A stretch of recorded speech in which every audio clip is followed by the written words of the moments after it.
Hello friends, నేను last పెట్టిన current అఫైర్స్లో national anti doping agency director కింద ఎవరు అపాయింట్ అయ్యారో అన్నదానికి గీతా గారు అండ్ అలాగే నాని గారు ఇద్దరు కూడా కరెక్ట్ ఆన్సర్ అయితే ఇచ్చారు. సిద్ధార్థ సింగ్ లోంగ్జామ్ అనే ఆయన నేషనల్ యాంటీ డోపింగ్ ఏజెన్సీ నాడా అంటారు కదా, సో ఆ నాడా డైరెక్టర్ కింద అయితే అపాయింట్ అవ్వడం జరిగింది. సో మీరు కూడా ఇలాగే ఖచ్చితంగా ఆన్సర్లు చెప్పాలి అనుకుంటే తప్పకుండా కామెంట్ బాక్స్లో టైప్ చేయండి. కరెక్ట్ ఆన్సర్స్ ఎవరైతే చెప్తారో వాళ్ళందరి పేర్లు కూడా నా నెక్స్ట్ వీడియోలో నేనైతే అనౌన్స్ చేయడం జరుగుతుంది.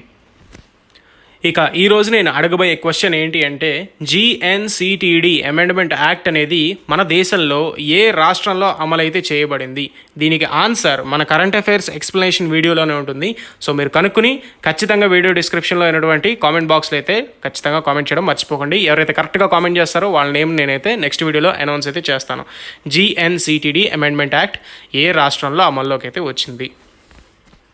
ఇక current affairs 27th April month చూసుకుంటే కనుక 27వ తారీఖు జరిగిన ముఖ్యమైనటువంటి కరెంట్ అఫైర్స్ అన్నీ కూడా ఈ వీడియోలో మనం అయితే తెలుసుకుందాం. వీడియోని మాత్రం తప్పకుండా లైక్ చేయడం మర్చిపోకండి. మరిన్ని వీడియోస్ కూడా నేను ఎప్పటికప్పుడు మీకు అందిస్తూనే ఉంటాను. ఇక GNCTD amendment act comes into force in new Delhi. GNCTD అంటే government of national capital territory of Delhi amendment act అంటారండి. ఈ GNCTD అమెండ్మెంట్ యాక్ట్ ఢిల్లీలో అమల్లోకి అయితే వచ్చింది. అసలు ఈ యాక్ట్ ఏం చెప్తుంది? ముఖ్యమైన పాయింట్ అంటే, ప్రతి యూనియన్ టెరిటరీకి కూడా లెఫ్టినెంట్ గవర్నర్స్ అయితే ఉంటారు. ఆ లెఫ్టినెంట్ గవర్నర్స్ తాలూకా పవర్స్ ఏవైతే ఉంటాయో ఆ పవర్స్ గురించి జనరల్గా ఒక అమెండ్మెంట్ యాక్ట్ అయితే చెప్తుంది. అయితే ఈ GNCTD ఏం చేస్తుందంటే మోర్ పవర్స్, అంటే ఇంకా పవర్స్ పెంచడం గురించి చెప్తుంది. GNCTD అమెండ్మెంట్ యాక్ట్ అనేది ఒక లెఫ్టినెంట్ గవర్నర్స్ ఉండాల్సిన పవర్స్ కంటే కూడా ఎక్కువ పవర్స్ ప్రొవైడ్ చేస్తుంది ఈ GNCTD అమెండ్మెంట్ యాక్ట్ అనేది. చాలా చాలా ఇంపార్టెంట్ బిట్ అండి. ఎంత కీలకమైన బిట్ అంటే సివిల్ సర్వీసెస్ ఎగ్జామ్లో కూడా ఈ క్వశ్చన్ అనేది అడుగుతారు. కాబట్టి చాలా జాగ్రత్తగా గుర్తుపెట్టుకోండి. GNCTD amendment act comes into force in new ఢిల్లీలో అమల్లోకి అయితే వచ్చింది. Next bit, what is the name of the missile that DRDO has recently developed for air to air? మనకెప్పుడు కూడా మిసైల్స్ అనేవి ఉంటాయి కదా DRDO డెవలప్ చేసేవి. అందులో ఎయిర్ టు ఎయిర్ మిసైల్స్ ఉంటాయి, అంటే గాల్లో కాల్చే మిసైల్స్. అండ్ అలాగే ఎయిర్ టు ల్యాండ్ ఉంటాయి, ల్యాండ్ టు ఎయిర్ ఉంటాయి, సర్ఫేస్ టు సర్ఫేస్ ఉంటాయండి. ఇవి ఇన్ని మోడల్స్ ఉంటాయి మిసైల్స్లో. సో అయితే రీసెంట్గా DRDO ఎయిర్ టు ఎయిర్ అనే మిసైల్ని ఒకటి లాంచ్ చేసింది. ఆ మిసైల్ పేరు ఏంటి అంటే పైథాన్ 5. ఈ పైథాన్ 5 అనే మిసైల్ని గోవా ప్రాంతంలో టెస్ట్ అయితే చేయడం జరిగింది. గోవా ప్రాంతంలో టెస్ట్ చేసిన ఈ పైథాన్ 5 మిసైల్ సక్సెస్ఫుల్గా అయితే ఇదైతే ఆ టెస్టింగ్ అయితే జరిగిందండి. పర్ఫెక్ట్గా పనిచేస్తుంది. సో ఈ పైథాన్ 5 అనేది రీసెంట్గా DRDO air to air missile అనేది డెవలప్ చేసింది. Next bit, 7 back-to-back earthquakes occurred in Assam. రీసెంట్గా అస్సాంలో 7 సార్లు బ్యాక్ టు బ్యాక్ ఎర్త్క్వేక్స్ అనేవి వచ్చాయండి. ఆ ఎర్త్క్వేక్స్ అనేవి ఎంత రెక్టార్ స్కేల్తో నమోదైందంటే 6.4 మాగ్నిట్యూడ్ ఆన్ రెక్టార్ స్కేల్ మీద నమోదైంది.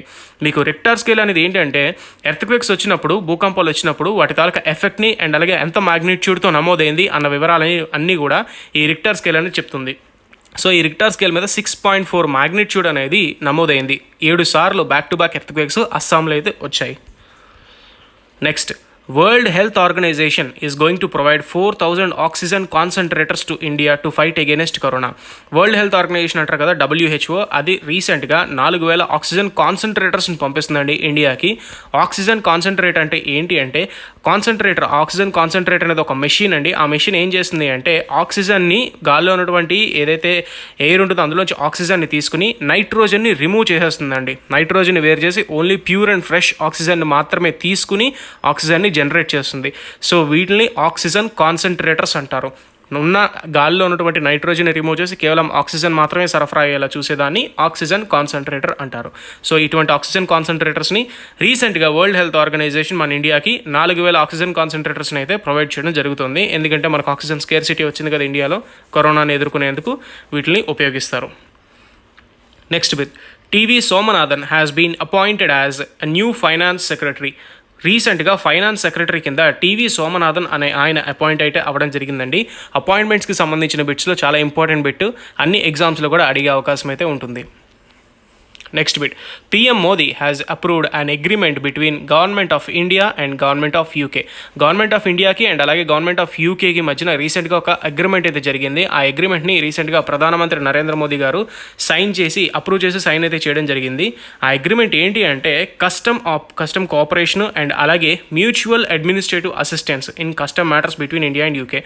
ఇండియాకి UK మధ్యన కస్టమ్ కోఆపరేషన్స్కి అండ్ అలాగే మ్యూచువల్గా అడ్మినిస్ట్రేటివ్ అసిస్టెన్స్ కోసం అని చెప్పేసి ఈ కస్టమ్ మ్యాటర్స్ మధ్యలో ఇటువంటి వ్యవహారాల కోసం అని చెప్పేసి ఇండియాకి యూకేకి మధ్యన జరిగినటువంటి ఒక ముఖ్యమైనటువంటి అగ్రిమెంట్.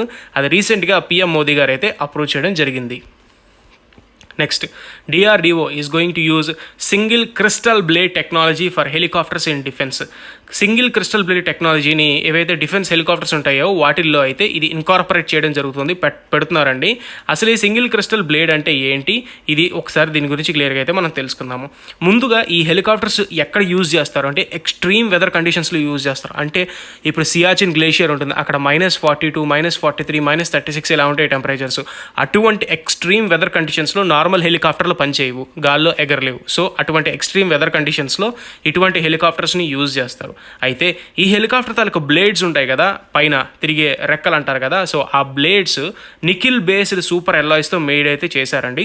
నికిల్ బేస్డ్ అంటే నికిల్ తెలుసు కదా మీకు, ఆ నికిల్ బేస్డ్ సూపర్ ఎల్లాయిస్తో తయారు చేసినటువంటి ఆ బ్లేడ్స్ అవన్నీ కూడా. అయితే ఈ ఎల్లాయిస్ ఏంటంటే లో టెంపరేచర్స్ అంటే -42, -50 అటువంటి టెంపరేచర్స్లో కూడా తట్టుకునేలాగా ఉండి హెలికాప్టర్ని ఎక్కడ డ్యామేజ్ చేయకుండా ఆపరేషన్స్ సక్సెస్ఫుల్గా చేయడానికి ఈ ఏవైతే సింగిల్ క్రిస్టల్ బ్లేడ్స్ టెక్నాలజీ అనేది ఉపయోగపడుతుంది. సో ఇది సింగిల్ క్రిస్టల్ బ్లేడ్ టెక్నాలజీకి తాలూకా ముఖ్యమైనటువంటి ఉద్దేశము అండ్ అలాగే అర్థం కూడా. సో DRDO రీసెంట్గా ఈ సింగిల్ క్రిస్టల్ బ్లేడ్ టెక్నాలజీ హెలికాప్టర్స్ని డిఫెన్స్లో అయితే లాంచ్ చేయడం జరుగుతుంది. Last but not least, world immunization week is observed on last week of April చివరి వారంలో వరల్డ్ ఇమ్యునైజేషన్ వీక్ అనేది అబ్జర్వ్ చేయడం జరుగుతుంది. మెయిన్ టార్గెట్ ఏంటి అంటే వ్యాక్సినేషన్ అనేది అందరికీ జరగాలి, వ్యాక్సినేషన్ అనేది అందరూ వేయించుకోవాలి అనేది ముఖ్య ఉద్దేశము వరల్డ్ ఇమ్యునైజేషన్ వీక్ తాలూకుది. సో ఇది ఫ్రెండ్స్ ఏప్రిల్ 27కి సంబంధించినటువంటి ముఖ్యమైన కరెంట్ అఫైర్స్. వీడియో డిస్క్రిప్షన్లో PDF ఉంటుంది, ఇది మీరు డౌన్లోడ్ చేసుకుని మరీ చదువుకోవచ్చు అండ్ 10 మందికి కూడా షేర్ చేయొచ్చు. వీడియో నచ్చితే తప్పకుండా లైక్ అయితే చేయండి. థ్యాంక్ యూ ఫ్రెండ్స్, నేను మీ శరత్ చంద్ర. Have a nice day.